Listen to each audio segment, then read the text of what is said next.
আসসালামু আলাইকুম সবাইকে সেলভার্সে আর একটি ভিডিওতে আপনাদের স্বাগত। আমি এখন আছি আমাদের 2 নম্বর কার্গো হোল্ডে। আমাদের জাহাজ হলো একটা প্যানামেক জাহাজ, এটাতে টোটাল 7টা কার্গো হোল্ড আছে। তো আমি এখন আসলে এই কার্গো হোল্ডটাতে এসেছি ইন্সপেকশন করার জন্য।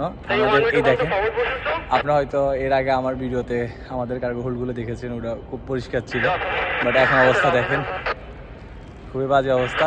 আসলে এখানে আমরা বক্সাইড লোড করেছিলাম, তো একটু আগে আসলে আমাদের এই কার্গো হোল্ড থেকে বক্সাইড ডিসচার্জ করা শেষ হয়েছিল। তো এখন আসলে আমি ইন্সপেকশন করতে এসেছি যে এখানে যে ডিসচার্জিংয়ের সময় আমাদের কার্গো হোল্ড কোনো ড্যামেজ হয়েছে কিনা এটা চেক করার জন্য আসলে এসেছি। তো ভাবলাম আপনাদেরকে একটু দেখাই ভিতর থেকে কার্গো হোল্ড, যদিও এর আগে আমি আরেকবার দেখাইছিলাম, বাট ও তখন হলো এতটা ছিল না। তো ভাবলাম যে কার্গো নেওয়ার পরে হোল্ডের কী অবস্থা থাকে এটা এখন আপনাদেরকে একটু দেখাই। তবে কার্গো হোল্ডের অবস্থা সবসময় এমন থাকে না। এখন যেমন আমরা ডিসচার্জ করেছি, এখন আবার অস্ট্রেলিয়াতে যাব অন্য কার্গো লোড করার জন্য। তো অন্য কার্গো লোড করার আগে আমাদেরকে এই হ্যাজটাকে ভালোভাবে ক্লিন করতে হয়, এটাকে আমরা হ্যাজ ক্লিনিং বলি। তো এটার জন্য আসলে আমাদের ডেক ক্রুরা এক্সট্রা বোনাস পেয়ে থাকে। তো এই ডেক ক্লিন করার পরে আসলে এটা খুবই পরিষ্কার হয়ে যাবে। তো নর্মালি অন্য কার্গো লোড করার আগে আবার হ্যাজ ইন্সপেকশন হয়, কোনো রকম ময়লা আছে কিনা বা হ্যাচের কোয়ালিটি ঠিক আছে কিনা এটা ইন্সপেকশন করে তারপরে আসলে হ্যাজ পাস করলে অন্য কার্গো লোড করার জন্য অনুমতি দেওয়া হয়। প্রতিবার কার্গো ডিসচার্জ করার পর আসলে হোল্ডে এরকম অবস্থা থাকে। তারপর আমাদের ডেক ক্রুরা অক্লান্ত পরিশ্রম করে এটাকে ক্লিন করে পরবর্তী কার্গো লোড করার জন্য প্রস্তুত করে।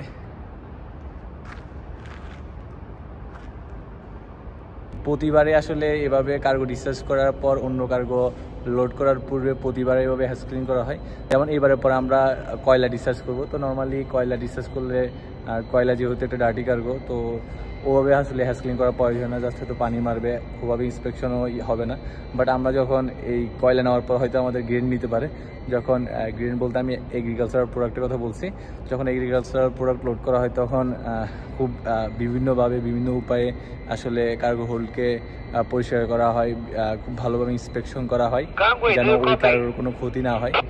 তো গ্রেন কার্গো লোড করার আগে আসলে খুব ভালোভাবে হ্যাজ ক্লিন করা হয়।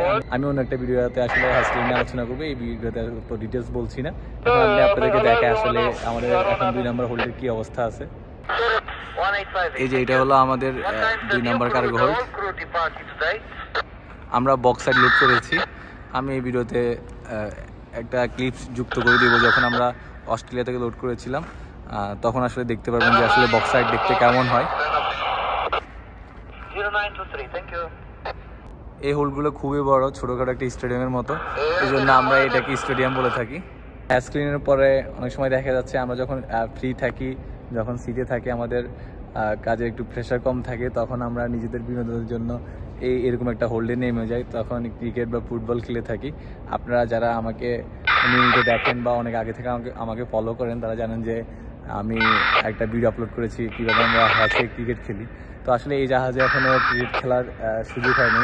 এই জাহাজে আসলে অনেক বিজি শিডিউল, আমাদের তেমন একটা পোর্ট স্টে করে না বা অ্যাঙ্করেজও তেমন থাকে না, ওই জন্য আসলে এই জাহাজে এখনও ক্রিকেট খেলার সুযোগ হয়নি।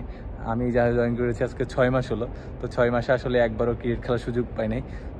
তো আপনারা যারা আমার ওই ক্রিকেট খেলার ভিডিওতে কমেন্ট করেছিলেন যে কি আমাদের কাজ কি শুধু কার্গো হোল্ডে ক্রিকেট খেলা কিনা, তাদের উদ্দেশ্যে বলছি, দেখেন আমি এই জাহাজে এসেছি আজকে 6 মাস হলো, একবারও ক্রিকেট খেলার সুযোগ পাই না। তো আসলে এইসব জিনিসগুলো অপশনাল, এগুলো আমরা যখন সুযোগ পাই তখন আসলে খেলি। দেখা গেছে একটা কন্ট্রাক্টে 7-8 মাসের কন্ট্রাক্টে আমরা হয়তো একবার কিংবা 2বার ক্রিকেট খেলার সুযোগ পাই, অনেক সময় দেখা গেছে ক্রিকেট খেলার সুযোগও পাই না। যেমন এই কন্ট্রাক্টে আমার হয়তো 1 মাস পরে কন্ট্রাক্ট শেষ হয়ে যাবে, আমি নেমে যাবো জাহাজ থেকে, তো দেখা গেছে এই জাহাজে আমার হয়তো আর কখনো ক্রিকেট খেলা হবে না, এখন পর্যন্ত খেলিনি, আর ভবিষ্যতে খেলা হবে না। তারপর যখন অন্য একটা জাহাজে যাবো তখন হলো খেলতে পারি, বাট শিওর না। যে লেডারটা দেখছেন এটাকে আসলে অস্ট্রেলিয়ান লেডার বলা হয়। এই লেডারটা দিয়ে আসলে আমরা হোল্ডে উঠানামা করি। এই পাশেও একটা লেডার আছে, এটাকে ভার্টিক্যাল লেডার বলে। আর এখানে দেখছেন অনেকগুলো পাইপ, এগুলো সাউন্ডিং পাইপ।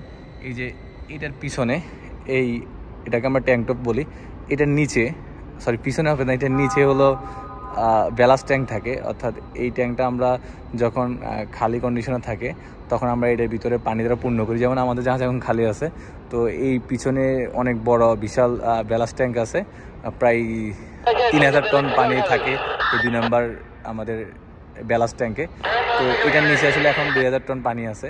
তো নর্মালি আমাদের জাহাজ যখন খালি থাকে তখন আমরা স্টেবিলিটি মেনটেন করার জন্য আমরা পানি নিয়ে থাকি। তো এই পানির পরিমাণ আসলে এই সাউন্ডিং পাইপের মাধ্যমে নেওয়া হয় কতটুকু পানি আছে। এটা হলো আমাদের 2 নম্বর কার্গো হোল্ড। আপাতত 2 নম্বর কার্গো হোল্ড থেকে বিদায় নিচ্ছি, দেখাবো অন্য কোনো ভিডিওতে। ততদিন মধ্যে সবাই ভালো থাকবেন, সুস্থ থাকবেন, নিজের খেয়াল রাখবেন। আর হ্যাঁ, আপনারা যারা এই প্রথম আমাকে দেখছেন তাদের উদ্দেশ্যে বলছি, আমি সবসময় জাহাজ ও সমুদ্রে নিয়ে এই টাইপের ভিডিওগুলো করে থাকি। ভিডিওগুলি যদি আপনাদের ভালো লাগে তাহলে আমার সেলর স্যার পেজটি ফলো দিয়ে রাখতে পারেন। তাছাড়া সবগুলো সামাজিক যোগাযোগ মাধ্যমে সেলর স্যার নাম আমাকে পেয়ে যাবেন। আশা করছি সেগুলোর সাথেও কানেক্টেড থাকবেন। ধন্যবাদ সবাইকে। এই যে অস্ট্রেলিয়ান রেডার থেকে কার্গো হোল্ডকে দেখতে এমনই লাগে।